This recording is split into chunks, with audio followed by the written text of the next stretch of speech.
காமினாலும் சித்தத்தை அடக்காத அஜ்ஞானியானவன் பார்ப்பதில்லையா? சித்தத்தை அடக்கணும் யோகத்தாலே. அவ்வளவுதான் யோகம் பிரயோஜனம். ஏதேன யோக பிரத்யுக்தான சூத்திரம். யோகம் இது மட்டும் சாதகம். மனசை அடக்கி கொடுப்பதற்கு மட்டும்தான் யோகத்தை கொடுத்து அப்புறம் பிரம்மஸ்வரூபத்தை காட்டி கொடுத்த யோகத்தால முடியாது. தென்னை மரத்தை ஏற்றி விடும் ஏடி பாதி மரம் மட்டும் காணலாம் பெரும் தென்னை மரத்தில். அப்புறம் இவருக்கு காலம் தெரிஞ்சிருக்கணும். வேணி இருக்கிற மட்டும் வேறுவே பாதி மரம் மட்டும் என்ன திருப்பதி மலையா எதுக்காக அண்ணன் வேலை தெரியாதவன். அது மாதிரி இந்த சித்தத்தை அடக்கினா அடக்கிறதுக்கு தான் யோகம் சாதனம். பாதி மரம் தென்னை மரத்து அது மாதிரி பாதி வழியில கொண்டு போய் விடும். அவன் இதோட ஒருத்தன் துணுக்கான்னா பிரயோஜனம் இல்லை.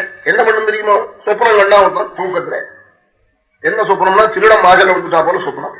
அதுக்காக ரூமை சாத்திக்கிட்டு இருக்கா போலையும் சொப்பனம் காட்டுறான். உடனே அரை மணிக்கெல்லாம் ரூமை திறந்து பாக்குறா போல சொப்பனம். திருடன் இருக்கான் வாசல்ல கூட்டு கதவை தாப்பா போட்டுக்கிறான். கதவை தாப்பா போட்டுனா கவலை இல்லை, கதவை திறந்தா திருடன். இப்படி ஒரு சொப்பனம் கண்டா எப்படியோ அது மாதிரிதான் பிராணாயாமாதிகள் பண்ணி உள்ள மனசை அடக்கிற மட்டும் கவலை இல்லை, விஷய வியாபித்தமா இருக்காது மனசு. அதனால யோகம் எடுக்க கூட வராது. இவ்வளவு சாதனம்.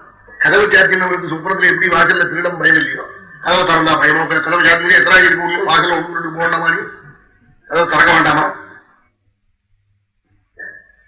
யோகம் நடுக ஒத்தாசை பண்ணாது. இந்த மனதை அடக்குவதற்கு மட்டும் ஒத்தாசை பண்ணும். அப்புறம் நீயா அத்தியாத்ம வித்தியில சொன்ன மார்க்கத்தாலே போய் பிரம்மத்தை போய் தோண்டம்னா அவ்வியைக்கு பிரயத்தனம் நிறைய பண்ணுவனா. ஆனா மனதை அடக்கிற வழி அவனுக்கு புரியாதா? அது யோகிகிட்ட போய் கேட்டாதான் புரியுமா?